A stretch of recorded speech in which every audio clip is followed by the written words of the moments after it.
last year he just was all around right here. That's where he was again. You know, 2 months later. But Max, that blind's right here. Yeah. And basically, you can. There's a little bald spot right there with a corn plant that I went standby last night.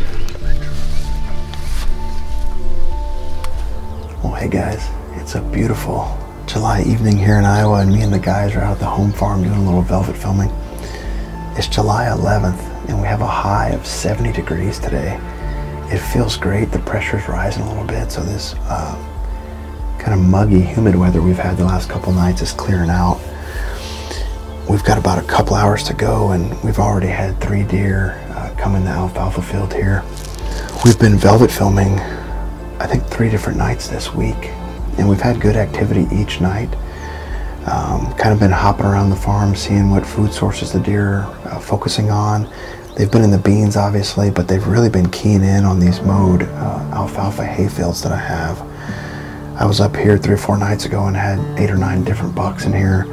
One that looked like he was probably a 4-year-old. The rest were all pretty young, but lots of deer keying in on this and feeding in here.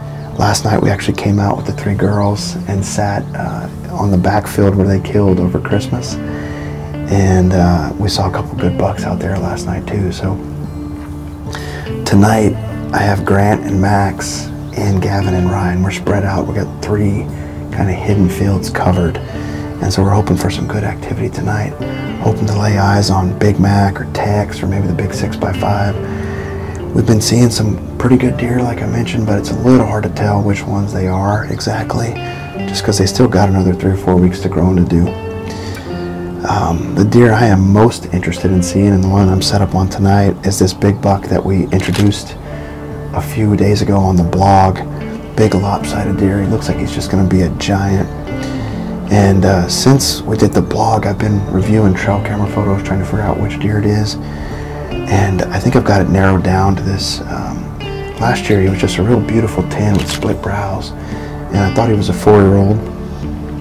We actually filmed him one time last year, January 4th, when I almost shot Tex late season on that back food plot. He came out right at last light after the field had cleared, after Tex had left the field.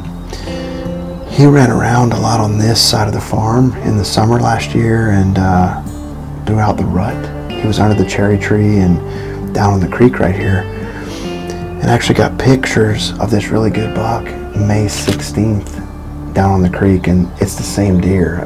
After comparing the photographs, he was just starting to branch out. You could see he was going to split and kind of throw that low beam off on the right side. Definitely the same deer, and so he's been hanging around now for 2 months. Those pictures I got last week were under the cherry tree, and then I got a series of great photos last night down right here 200 yards down the creek. And he's just putting on inches, and it looks like he's going to grow a drop tine at the end of that left beam. Just a beautiful deer. I can't wait to see how he finishes out, and I really think it's this 10 with the split brows, or maybe a new deer. It's always hard to know when they change so dramatically on one side, but that left side matches up pretty good. And he's a deer that needs a name, so I'll take any suggestions from you guys, and hopefully we can come up with something good, and hopefully he'll stick around this fall. And if it's this 10 with the split brows, I think he will, and we'll be able to chase him all fall. He'll be my primary target if he does hang out. So, like I mentioned, conditions are awesome tonight. Deer are already on their feet. We've got a couple hours to go, and hopefully we can all lay eyes on some good deer tonight.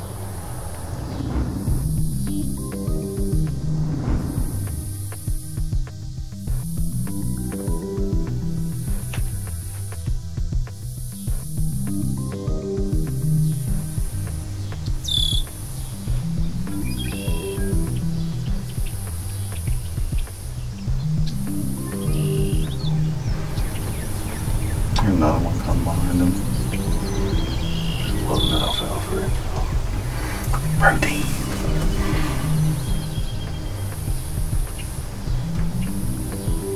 That's a good deer. I think Max can see those deer.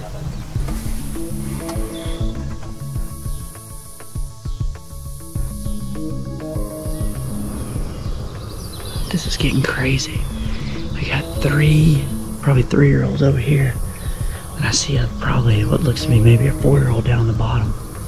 I'm absolutely surrounded right now.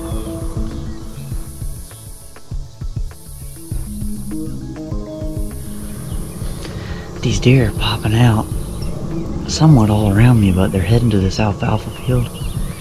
I can only see them for just a few seconds, so I think I'm actually going to try to move real slow down this hill, or at least onto this little ridge over here to where I can see down this alfalfa a little more.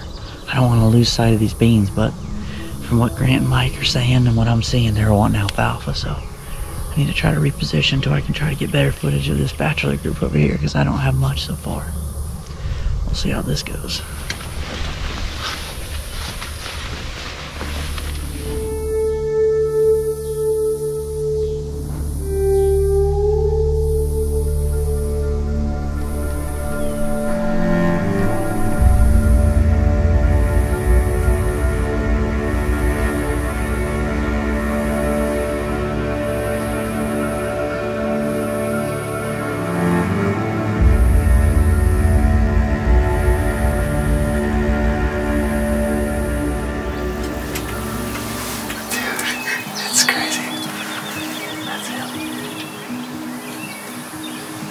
Oh my God. Dude, look at that. God, that thing is huge.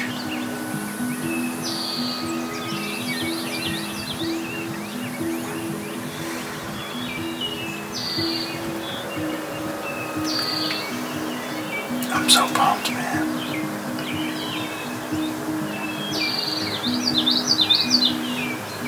It's so awesome to ever see him in person. Never happens. You're sitting in alfalfa, mowed alfalfa fields, and have like this big, beautiful bachelor group come out. I mean, that was what, 7 different bucks with the target buck that you want to film. Texting the guys. Yeah, big boy is out.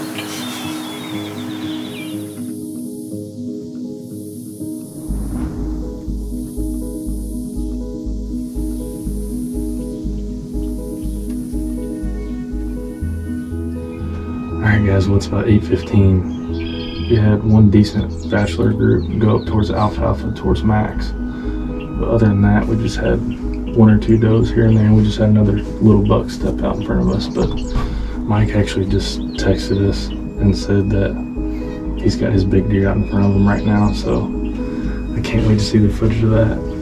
We got about 30 or 40 minutes left of filming right here, and hopefully one of these better deer will step out so we can film them tonight.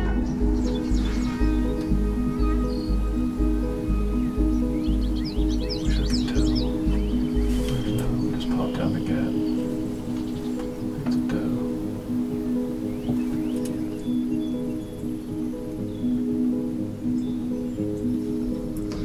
Alright, well I think that's going to do it tonight. Overall it was a pretty good night. I think we saw about 15 or 20 deer. Nothing crazy big, but we did see some decent bucks. I know Mike saw a good deer. Like I said earlier, I can't wait to see the footage of him. So hopefully we can get back out here in the next couple of days this week and come out here and film some more of these bucks. I'm finally starting to lose a little bit of light here. Ooh, there's another deer right there.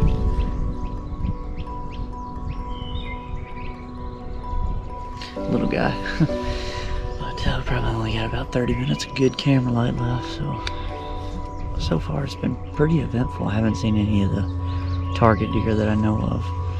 I had to have seen at least a dozen, if not more, bucks.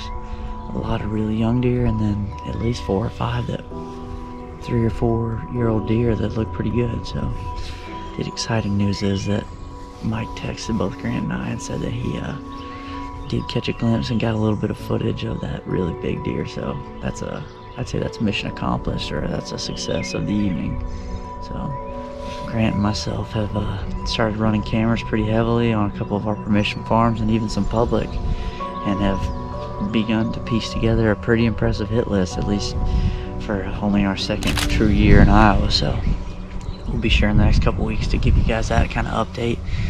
This week we'll be out spraying a couple plots. We have made the decision and talked to some of our land owners about putting some plots in to hopefully increase our odds at success this year. So we've got 2 for sure plots and maybe a 3rd going in. So this week will be about spraying, and we'll, like I said, we'll update you guys in the next couple weeks as we're spraying, burning stuff off, and getting some fall seed in the ground. So appreciate you guys tuning in.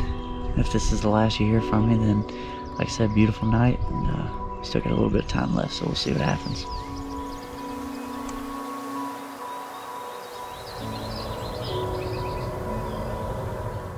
We'll talk about an awesome night in the blind. These conditions really have the deer up on their feet. We've seen 15 plus right here in this alfalfa field, and the other guys are seeing lots of deer too. Really pumped up with laying eyes on that big buck. So looking forward to hopefully seeing him a few more times before the summer's up. And we'll all be spending a lot of time out in the woods here over the next coming weeks just looking for velvet bucks. So hope you guys can follow along. We appreciate you guys joining us and hope you enjoyed the show.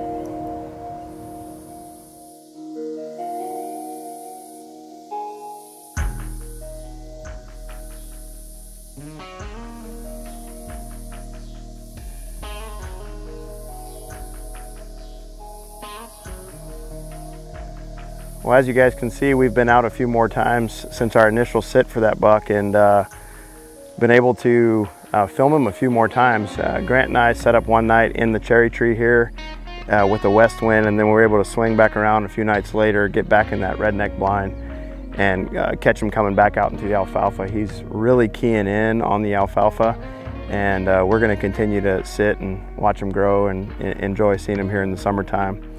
That redneck blind, if you guys watched the blog a couple weeks ago, that's a new trailer blind setup, and it's a great setup from Redneck. I got the blind in, the trailer kit. I got a homemade trailer off of Facebook Marketplace. We put that thing together and drug it out here, and that allowed me to, have a quick mobile setup on that deer. I have a few more trailers that I bought on Facebook Marketplace that are getting the jacks welded to them, and so we'll go into a little more detail in a future segment on sort of the variety of trailers and the setup that we work with on making those trailer blinds. As far as this deer goes, I'm really pumped up to hunt him this fall. If it's a deer that I think it is, my best chance of killing him is going to be right here out of the cherry tree.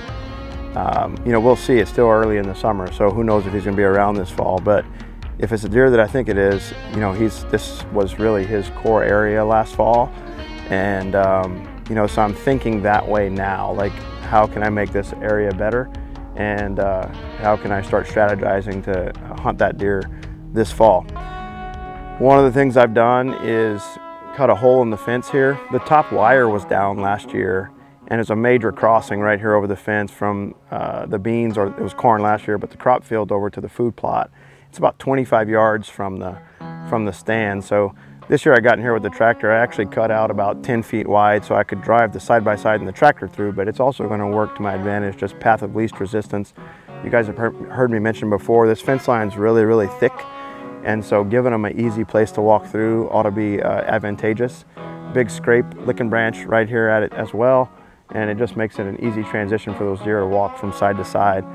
I've also put a strip of plot screen. It's coming up real nice. We'll show you guys the progress on that, but I put a plot screen blocking the alfalfa from the food plot, so that hopefully if I'm in this tree and I see him cruising in the alfalfa, I can call to him and bring him closer in.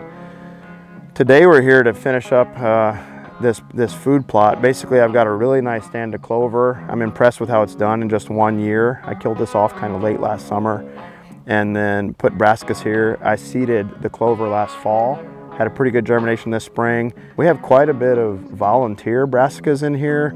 That thick blanket of snow we had last winter provided some thermal cover, and the bulbs didn't freeze. So all of the turnips went to seed and they flowered out. And so when we look through here, we've got quite a bit of volunteer brassica and a really nice stand of clover. And so my plan, in order to make this the most attractive as I can, I'm gonna do about a 30-yard wide strip of turnips that I'm gonna do plow down here. I'm gonna get this clover tilled under today, green nitrogen. I'll do a strip. This is a 1 acre food plot, so I'm gonna leave it mostly clover, but have a nice strip of turnips and brassicas, where the shot from the tree at max would be about 35 yards. I'm going to leave a 10 or 12 foot strip along the trees here, since the brassicas don't do really well when they're too close to the tree roots on these big trees. So we're going to get that done today, and then when it's all said and done, we're going to have a nice stand of beans on the other side of the fence, and then clover and brassicas here, and it ought to set up really, really nice. This spot, one of the reasons it is the best spot, I've talked about a lot, but it's a natural funnel. I mean, even without food here, it'd probably be the best spot to kill this deer. And so having all the different food varieties here is going to make it that much better.